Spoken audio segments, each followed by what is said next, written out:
Welcome everybody to this webinar on compassionate leadership and how to become a compassionate leader. My name is Karen. I'm just going to share my slides. I also, before I do that, want to thank We Are the City for this opportunity to offer this free webinar to you.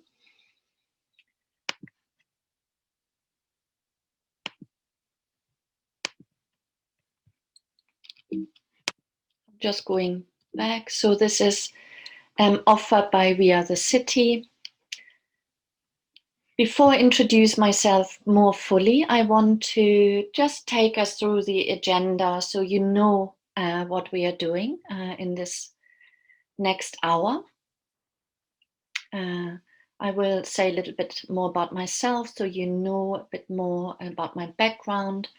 Then we'll do a mindful moment, because compassion comes from mindfulness practice, as part of mindfulness practice. So I always like to say when I do a talk or workshop like this, I see it more like a workshop. It's a non-self-improvement workshop, but more a being workshop, a being workshop, a being human workshop, I like to say. Then I tell you a little bit about my story, how I came to practicing mindfulness and compassion. And then we look at what is compassion, what is it actually? And how do we do it? Yeah, one thing is to talk about it. The other thing is, how do we do it? And how do we become a compassionate leader? And then we'll do another practice that can help us get a bodily, embodied sense of what it means to be a compassionate leader, so that it's not just a concept, but actually an experience. And you hopefully can take away some practical steps and tools to feel a compassionate leader, like a compassionate leader in your body. And then I'll say a little bit about what I offer, and then there will be time for Q&As. And I'm going to talk for about 45 minutes, but this is an interactive session, so do feel free to use the chat box. I will drop in some questions for you for reflection. I will pause a little bit for you to just turn inwards, really, to let the question drop in, so that this is as engaging as possible. I'm aiming to stop the talk at 12:45 so that there's time for Q&As. If I run a little bit over, because I have quite a lot I want to offer you to take away, I'm happy to stay on a little bit. If you need to leave, that's fine, of course. Do email me with questions if there isn't time for your question to be answered. Also, I will share my slides. So I'm going to send these to We Are the City, to Leona, who's hosting us today. Thank you, Leona. And she is happy to send you the slides so that you can have them as a resource. And then, of course, this session is recorded, and you can then also at your leisure replay the session, and go through it at your own pace. So let's begin. This is what we are going to do today. So just a little bit about myself. I'm an accredited mindfulness trainer. I'm a certified coach. I work with private clients and leaders. I'm also a mentor and a facilitator. I set up my own business, Green Space Coaching and Mindfulness, in 2008. So I've been working with clients for 12 years. And I've had my own mindfulness and meditation practice for 13 years. I offer tailored mindfulness and coaching programs for the workplace, one-to-one mindfulness for leaders. And I offer 6-week tailored mindfulness programs for leaders, for newcomers who are new to mindfulness and compassion practice. And this summer, together with my colleague Andrew McNeil, we've developed and started offering 6-week Radical Mindful Leaders programs for leaders with an established practice. So this is for anyone who has been meditating and practicing mindfulness for some time and who want to take their practice deeper. And the next program starts next February on the 10th. If you're interested, do get in touch. The good news is we have received some funding to offer funded and partly funded places for this Radical Mindful Leaders program, which we are really excited about. So before we go further into exploring how to become a compassionate leader, let's settle into this moment. Let's arrive here in the session. So taking a moment to settle into your chair with your feet on the ground. Noticing the room you're in, the environment you're in.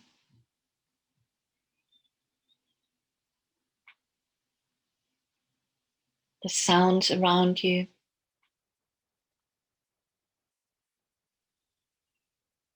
So taking a moment to pause, to become aware of what's here now, around you,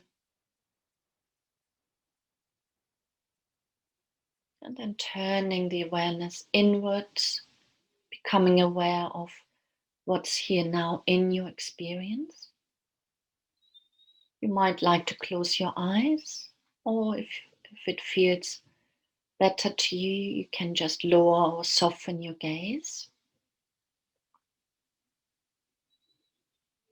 So noticing the feet on the ground and the earth beneath.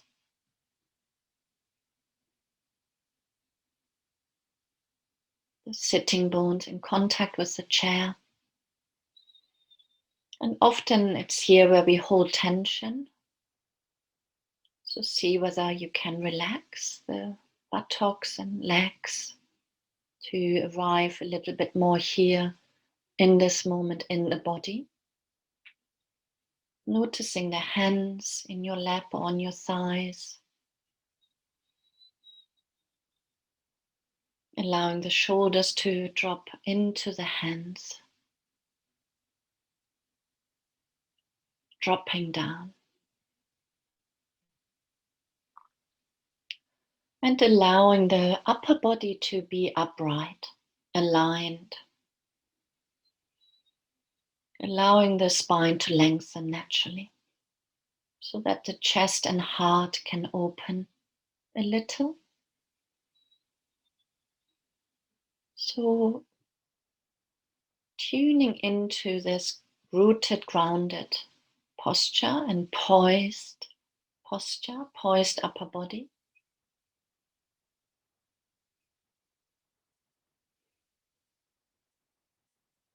Also noticing the face. What does your face feel like? You may want to move your jaws to the left and right. Often we hold tension here. So soft eyes, soft lips, soft jaws, loose tongue. Notice what happens to the rest of the body when your face softens. When your face is soft. Often in my experience, my heart can soften too. Can open a little.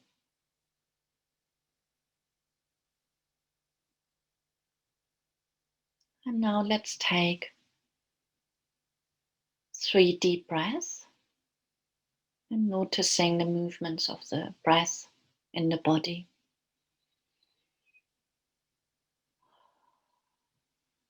And on the out breath, relaxing a little bit more into the body.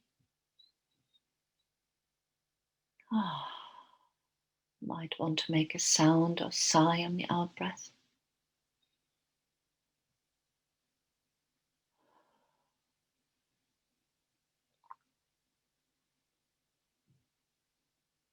And now simply notice what's here in your experience. How is your body feeling?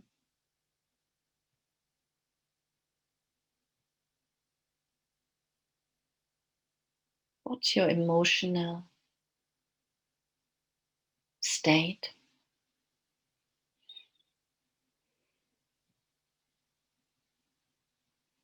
And what's the quality of your mind? What's going on in your mind right now? Just noticing that.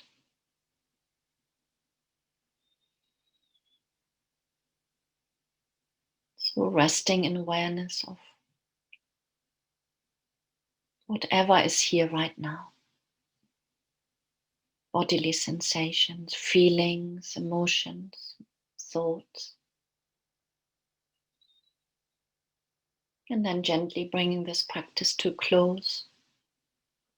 Opening your eyes, moving your toes, fingers, stretching your upper body a little bit.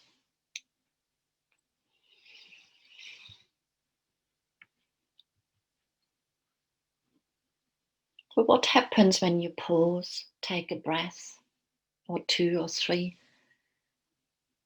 and feel what you feel.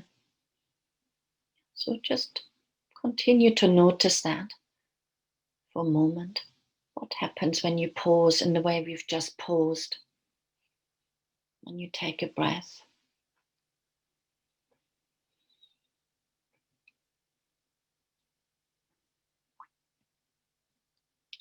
So I'm going to briefly share my story to share a little bit my journey with mindfulness and compassion. Yeah. So from a young age, I experienced an undercurrent of anxiety. I spent a lot of my childhood life and adolescent life, even young adult life, worrying about many things, mostly about things going wrong or not being good enough. I grew up with my mother, a single mom, and my sister, and home life wasn't always easy. I did well in school and later in my career, but there was always an undercurrent of anxiety that really stopped me from being fully alive, from feeling confident. I didn't sleep very much. I was lacking confidence. I found it difficult to make decisions, and I didn't feel at my best. And then in 2004, when I did my coaching training, I had a fascinating and life-changing conversation with one of the guys I was doing the training with. And he was a meditator and mindfulness practitioner. And he really urged me and inspired me to learn how to meditate, to learn how to practice mindfulness. And that really was a major turning point in my life when I did begin to learn how to meditate. And it was also quite sobering because as I was practicing and learning meditation and becoming more aware of myself, I also discovered how judgmental, critical, and harsh I had been towards myself. And I learned that that was the main reason for my suffering, my difficulty, my anxiety, my not being fully alive in my life. Yeah. And I learned how to come into a more compassionate, kind relationship with myself, and as a result, with others as well. Yeah. The quality of the relationship we have with ourselves determines the relationship we have with others. That's been my experience. So that's a little bit about my journey with mindfulness. And this journey, of course, hasn't stopped. It's ongoing. Yeah, it's an ongoing journey. So let's move into what is compassion. Yeah, this is really the topic of this talk and how to become a compassionate leader. But before we go there, let's look at what compassion actually is. And let's look at this image. Yeah, let's look at the two guys here.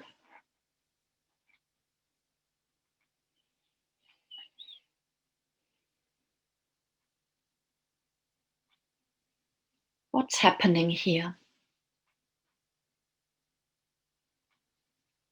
And what do you think is happening next in this story, in this situation?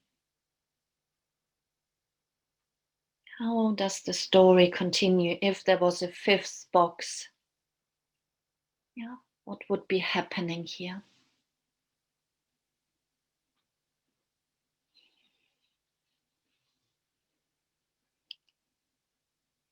So I'll come back to this. So let's just take this in.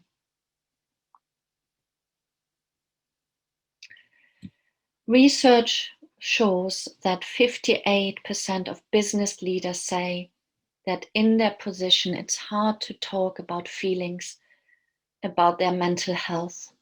Yeah. And 1 in 4 people, leaders, feel less support for their well-being and mental health issues since becoming more senior. This comes from research from Bupa Global. I've inserted the link here so you can read more about it if you like. But this is interesting and revealing research about what's going on for us as leaders, yeah, particularly in the workplace.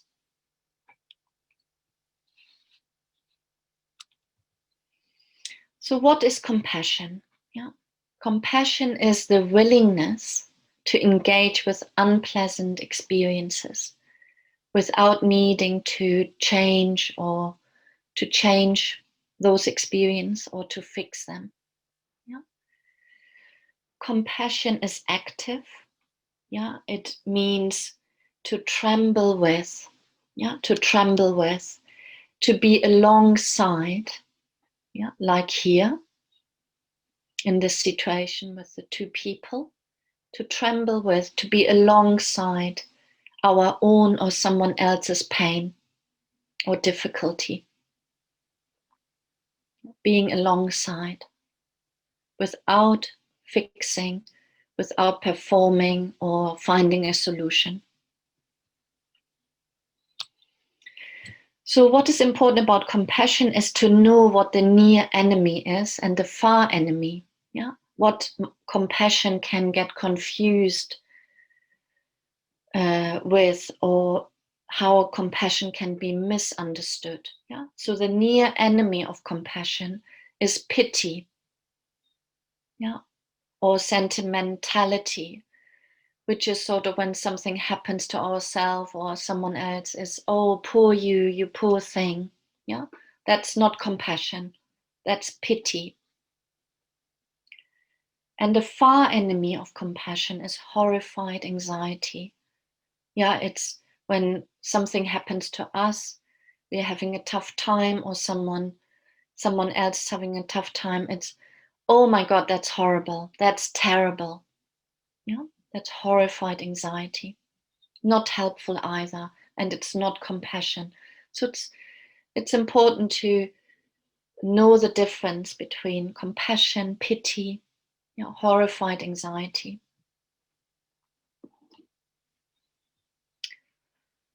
Your heart is the size of an ocean. Go find yourself in its hidden depths. So I love this quote by Rumi, because I think it tells us, yeah, your heart is the size of an ocean, that as humans, we are much more capable of kindness and compassion than we think. But the question is, I think, are we willing to go there? Yeah, are we willing to go, yeah, into the hidden depths of our own heart and humanness? Kindness and compassion are intrinsic human capacities that we already have. that we already have. I think sometimes we don't want to go there into the hidden depths of our heart and humanness, because we have all sorts of views about it. Yeah, for some of us, we think that we are weak, yeah, when we are kind and compassionate, or we are lazy, or we are indulgent, or we are letting ourselves off the hook. Yeah, all of that, I think, is not true, and we'll see why that is.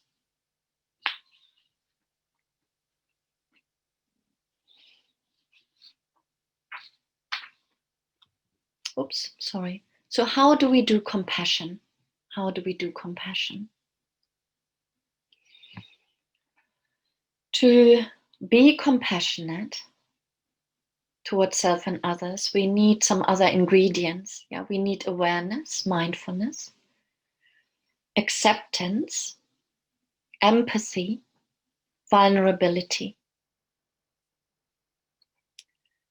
So let's look at each one of these, because each one is important for us to actually become compassionate and feel it in the body.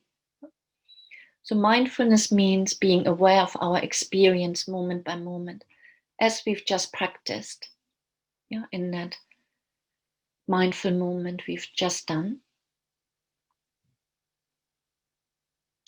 Compassion and kindness are inherent qualities of mindfulness. So when we practice mindfulness,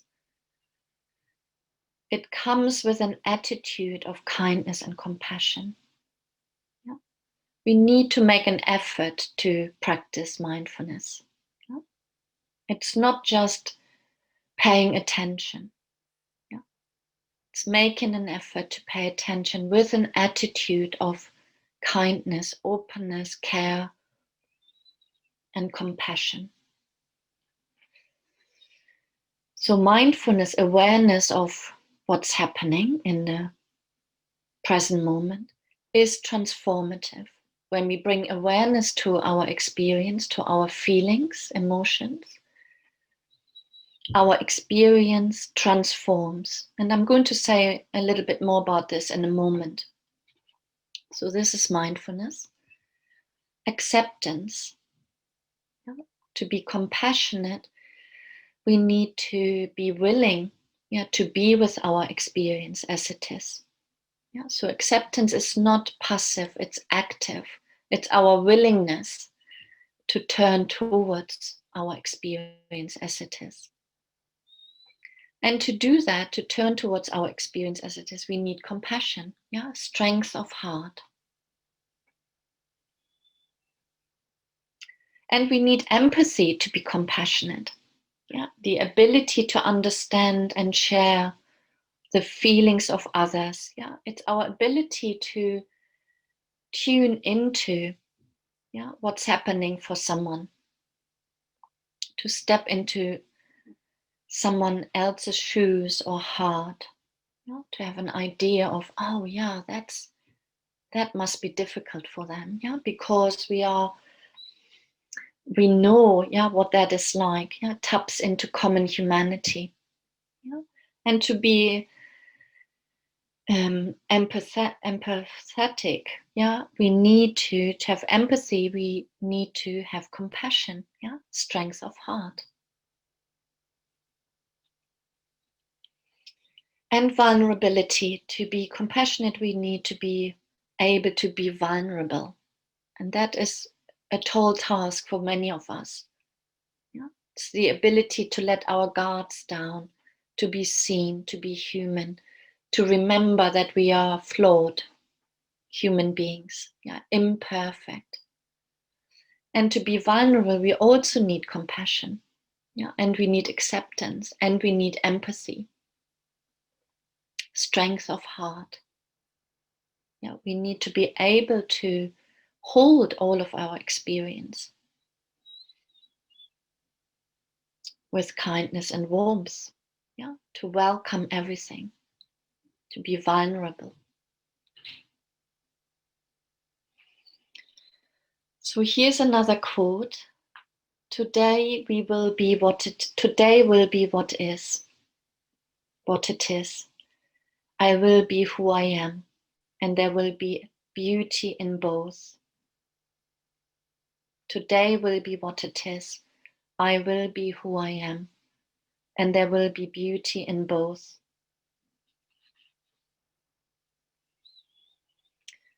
I also really like this quote because it shows the preciousness and power, of the present moment, and to be who we are, to show up in our fullness and wholeness. And that includes all of our experience, pleasant and unpleasant.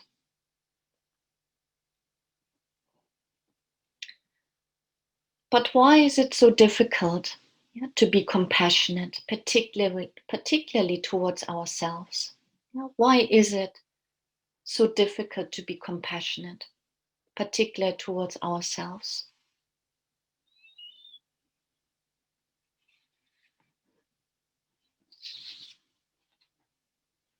I'm just going to pause here.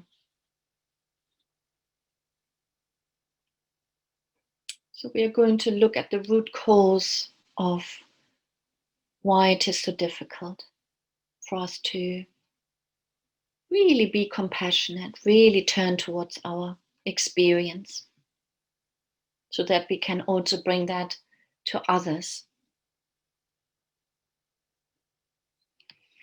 So it's because of resistance. Instinctively, and when we are unaware and on autopilot, we instinctively push away difficult experience, or we want to hold on to pleasant experiences. So this is the root cause of why it is so difficult for us to be compassionate. We resist. We resist what's difficult. We want to push it away. We want to get rid of it. So let's look at this a little bit more, because it's a paradox. I call this the paradox of mindfulness. So let's say you want to get from where you are at the moment, let's say anxious or fearful, and you want to move into a better state, calm and confident. Have you ever tried to not feel anxious when you're feeling anxious? Have you ever tried not to feel anxious or fearful when you're feeling anxious? What we resist tends to persist. Intuitively, we want to get rid of fearful and anxious. We don't want to be in A. We don't want to feel the anxiety and fear. We resist it. But what we resist tends to persist.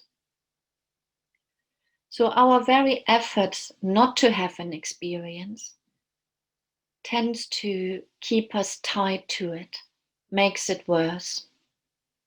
We feel more fearful, we feel more anxious. So instead of making efforts not to feel anxious or fearful, we simply need to feel the anxiety. Explore the feelings. Be curious about the feelings of anxiety or fear. With an attitude of compassion, kindness, openness, care, friendliness. It's the very attitude we would bring to a loved one or friend who is having a tough time. We know how to do this. We wouldn't push them away because they're having a hard time. So we need to really feel the feelings, feel the anxiety. What does it feel like in the body? Is there tension in the belly or chest, a pressure, a raised heartbeat? So by simply bringing a compassionate kindly awareness to unpleasant, difficult, and challenging experiences, the experience changes, even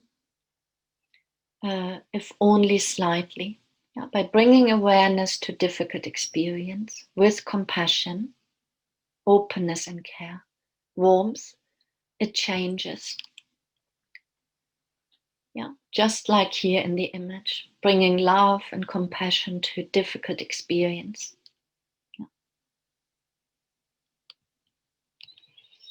So when we bring a certain amount of awareness to a situation, we also bring a certain amount of calm to it. Because we are in the present moment with the experience. So we are really in A. And when we are really in A and bringing awareness to a situation, we are also bringing calm to it. So rather than trying to get to B, B comes to us. Simply by the act of being mindful. So when we want to get from A to B, from feeling anxious to feeling calm, we really have to be in A and feel what we feel, tremble with.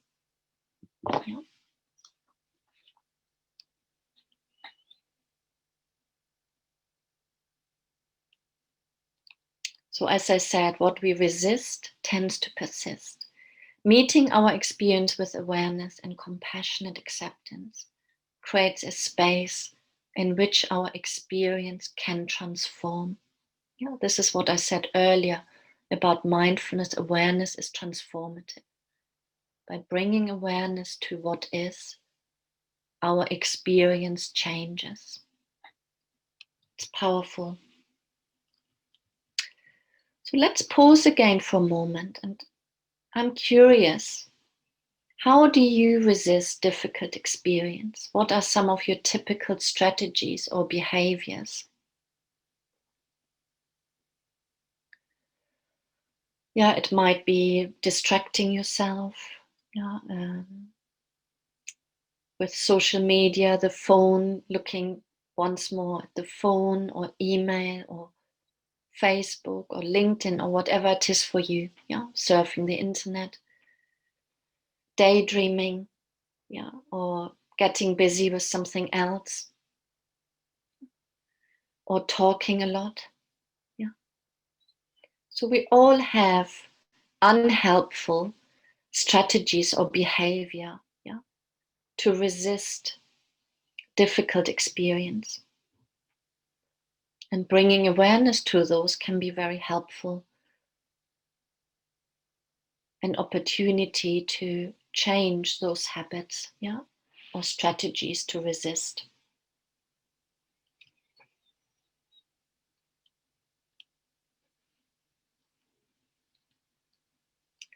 So let's move into compassionate leadership and how we actually do it.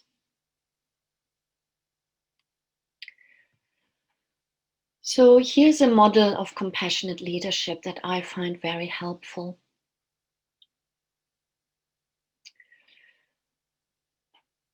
So we've just looked at the excuse me, at the paradox of mindfulness. And mindfulness practice, awareness, can help us to really be in the present moment. So this is the inner space here, the white space. Excuse me, I'm just going to have some water. So here in the inner space, the white circle, this is, if you like, A in our picture here. Being in A corresponds to the white circle here. And when we are really in our experience, in the present moment, we can bring 3 skills to our experience. And the first one is allowing, allowing our experience to be what it is with an attitude of compassion. So that's compassion. And curiosity, inquiry into our present moment awareness. And then meta-awareness, the ability to observe what's going on in our thoughts, feelings, sensations, and impulses. And when we bring awareness, allowing our experience to be here, curiosity, and that observing mind to our experience, we create a space to respond. And when we create a space to respond, we also have more perspective. We can adapt more easily to change. We can focus better on what's going on or what needs to do, what we need to do next or not to do next. We can have more empathy for ourselves and others, and this includes kindness and compassion. We can listen more to others and ourselves. And we can better emotionally self-regulate, because we are in good relationship with our own experience, because we notice what's happening moment by moment. And when we have more perspective and we can adapt to change and we can focus and be compassionate, we can also collaborate better with others. We are more resilient and we can lead better in complexity. We can meet whatever is happening more resourcefully, because we are in a compassionate relationship with ourselves and others.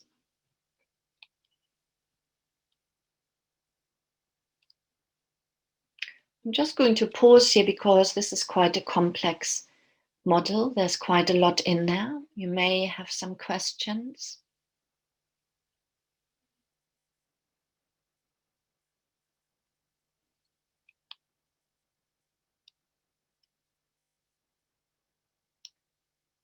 So moving towards the unpleasant, moving towards difficult experience with compassion, allows us to become a compassionate leader. But we have to first do it for ourselves, before we can become a compassionate leader for others, before we can become an inspiration for others and a role model. So I want to look at two ways of turning towards difficult experience, of demonstrating and actually being a compassionate leader. So this is not always about finding a solution or fixing a problem. When something difficult happens, there are two ways of dealing with that. One way is simply being with difficult experience, so feeling our own difficult experience, really being an A. I feel anxious, I feel fearful, I feel scared.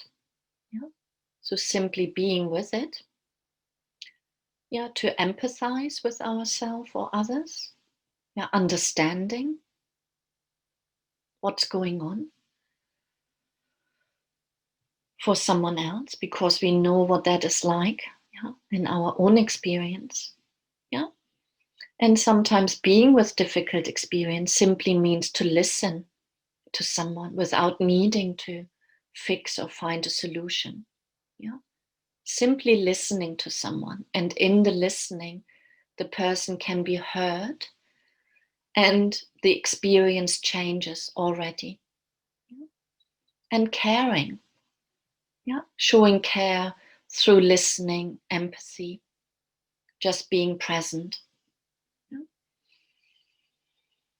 And also through sharing, being vulnerable and sharing our own feelings, to say, I know how that feels, or it's okay to feel anxious.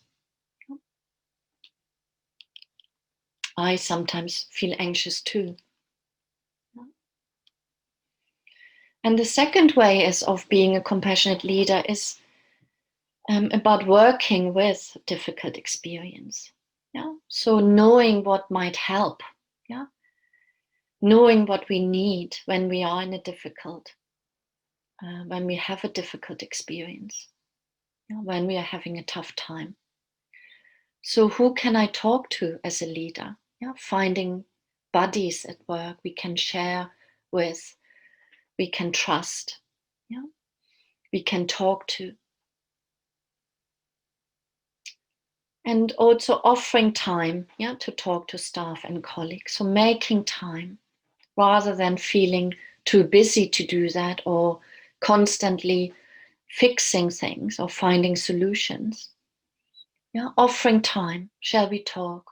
Let's sit down. Yeah. And asking questions. Yeah. How can I best support myself? Yeah, through talking to someone. How can I best support you? Yeah, that could be a powerful question to ask. Yeah, your colleagues, your staff members. Yeah, how can I support you without any other agenda? Yeah, without talking about performance, getting the job done. Yeah? How can I best support you from the bottom of your heart? How can I help myself? Yeah? How can you help yourself? How can I help you? Yeah? How can I help you right now? And sometimes that's simply, can we talk? Checking in with people. Yeah. How is it going? How are you? Powerful. Very often overlooked or skipped. Yeah. These powerful steps. So being with difficult experience is powerful and a way of working with difficult experience, and then taking action, yeah, to change the experience. So I want to guide you through another practice to really be with difficult experience when it arises. Yeah, when it arises. So this practice has 3 steps. The first step is, and I'll guide you through this, so don't worry about it. The first step is about what's here now. The second step is turning the awareness to the breath, and the breath can then become an anchor in the present moment that can help us be in the body rather than in the head. And the head is often the place where we worry, overthink, yeah, things. And the third step is about expanding our awareness, yeah, to broaden our perspective, to have more choice, yeah, about what we need to do next. Yeah. So let's just take a moment here to once more settle into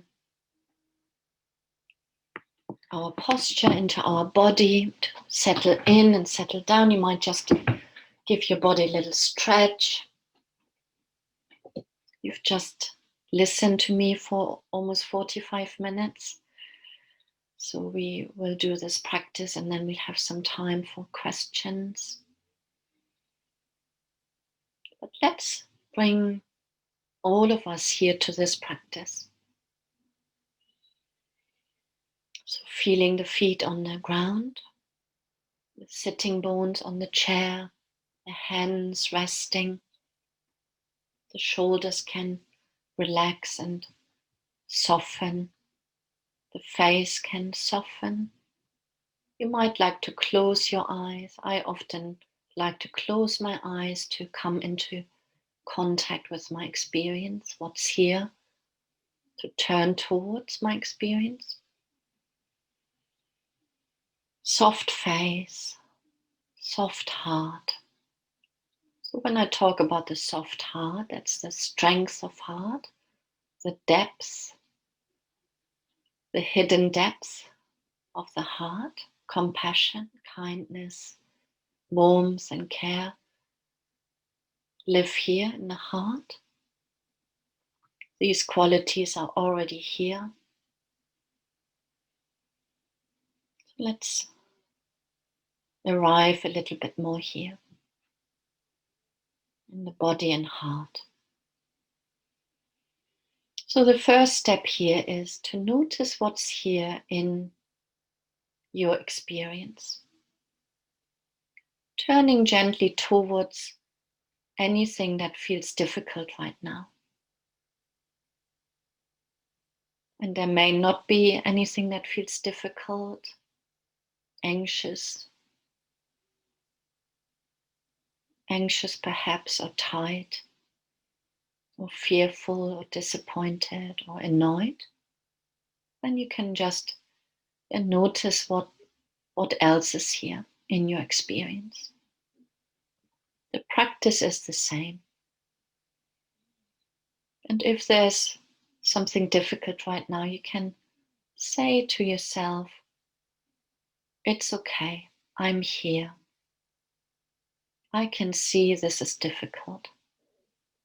Yeah, with this curious, kind, compassionate attitude towards your own experience. So really being an A, really feeling what's here. What does it actually feel like?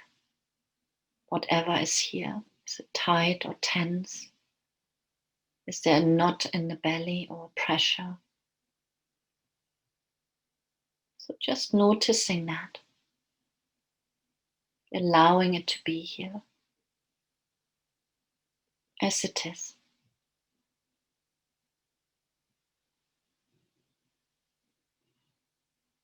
And if there's resistance, you can notice that, include that into your experience. Notice what resistance feels like. And the second step is bringing awareness to the breath. So feeling the breath in the body, maybe in the chest or belly. So not thinking about the breath, feeling it in the body.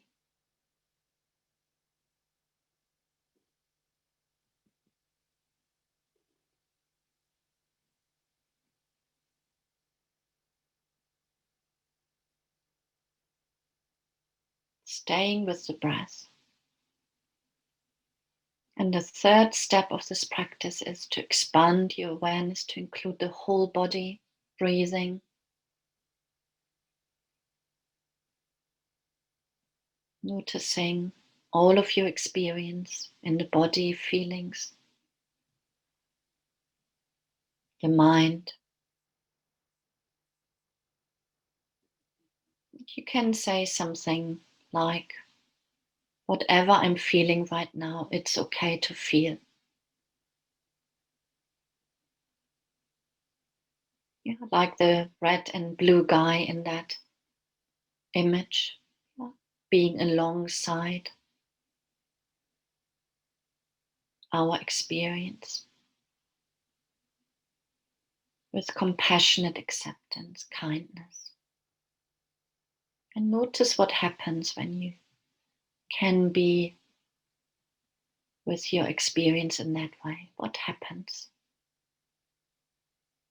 What happens to your difficult experience? What does it feel like now?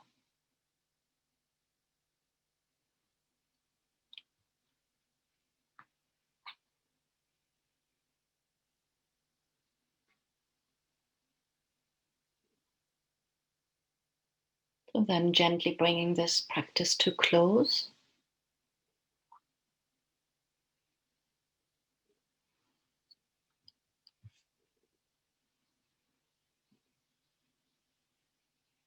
And again, my invitation here is, what have you noticed just now when you turn towards your experience? And don't worry if you haven't noticed so much. This takes practice.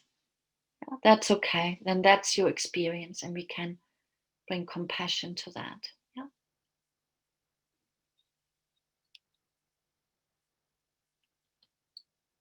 When we know ourselves to be connected to all others, acting compassionately is simply the natural thing to do.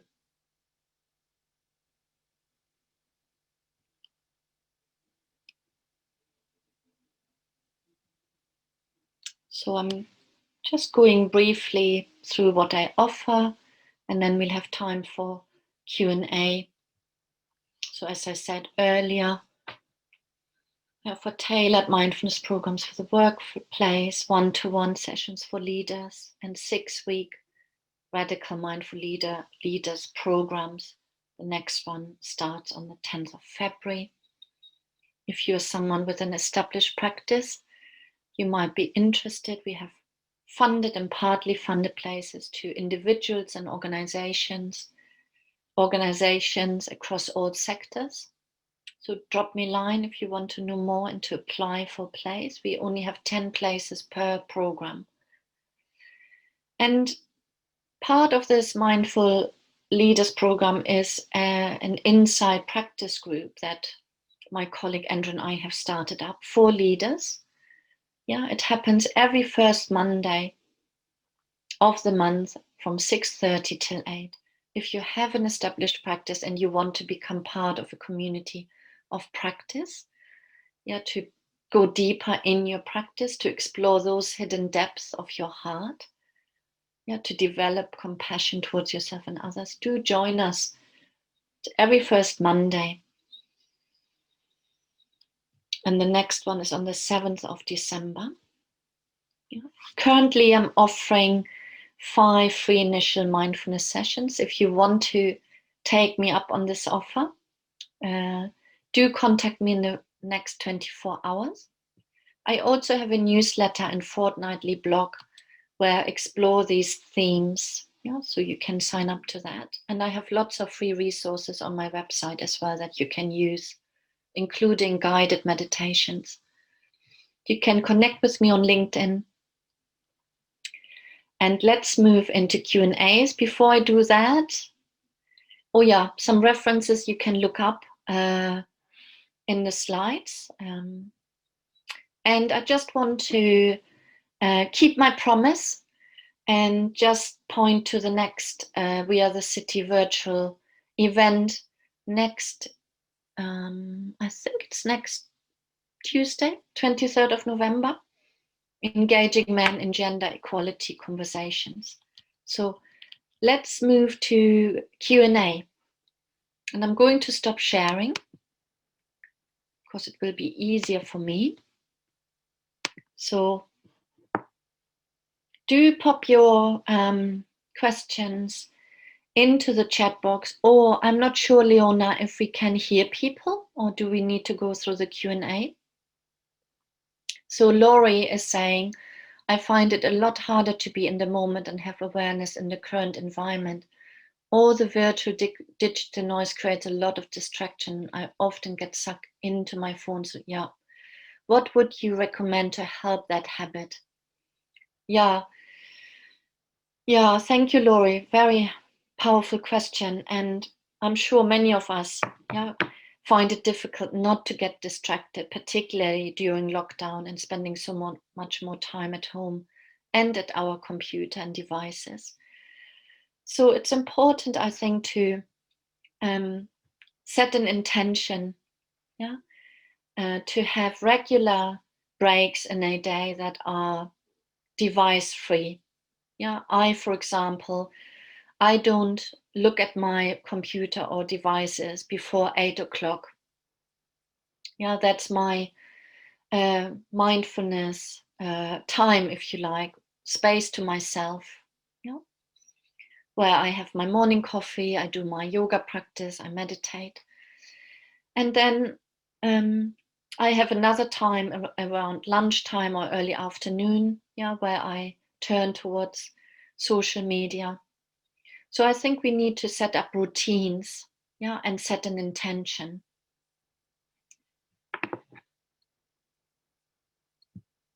And of course, mindfulness practice help us to, strengthen that awareness muscle, to notice, the habit of reaching out to the phone. The more we practice mindfulness, the more we practice voluntary attention. Because our attention is always on something, like the monkey mind. So practicing mindfulness, focusing our attention on a particular spot, helps us to notice when we get distracted, and then to bring ourselves back with kindness. And the key is being compassionate with ourselves when we do get distracted. Not beat ourselves up for it, but to say, oh, I got distracted again. Okay, let's come back. How often do you practice, and for how long? Another great question. So I would recommend, if you have not started to practice mindfulness and compassion, start with 5 or 10 minutes daily. I practice in the mornings. My practice has become much longer now. I practice between 30 and 40 minutes, but sometimes I practice for 20 minutes. The important thing is to establish a regular practice. But I suggest you start small, and maybe you have guided practices. There are lots of guided practices on the internet that you can access. I have some guided practices on my website. You can just sit for 10 minutes to start with, and then you can lengthen the time regularly. I would say daily if you can, or 5 times a week. I always say training the mind is like training exercise for the body. We have to do it regularly, otherwise our muscles do not become stronger. The same applies for creating new neural pathways in the brain. We have to practice. So is there another question? Let me see in the Q&A from Priscilla. Very interesting and empowering talk. Unfortunately, I have another meeting. I have to go log off. Okay.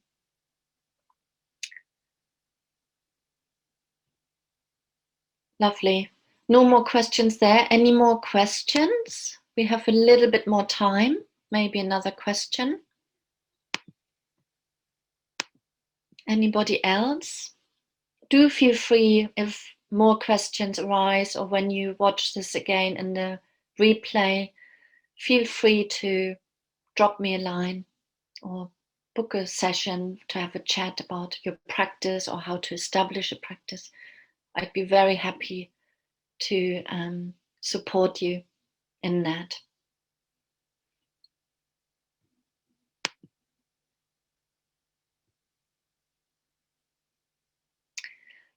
Guided practices. So I'm putting this in the, I'm not sure that reaches all of you. So another fantastic resource is, and I'll put add this to the references list, is Insight Timer. It's a free app that has loads of fantastic guided practices. And also SoundCloud is a fantastic free resource. Go to SoundCloud and type in compassionate practice, kindness to self and others practice. Paul Gilbert, the guy who I mentioned, who has done a lot of research, he's a psychologist and neuroscientist. He has done a lot of work into compassion practice. So if you look him up on YouTube, he has a lot of guided practices there. Anything else? We have 1 minute left. Any other questions just now?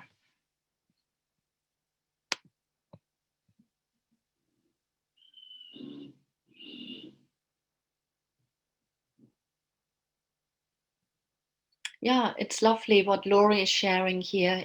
To be kind. She has set an intention just now to be kind to herself and to give herself a break from her phone. So we can establish small habits, helpful habits, and do that with kindness. Great. Okay, let's leave it here because I like to finish on time. I know you probably have the next thing lined up already.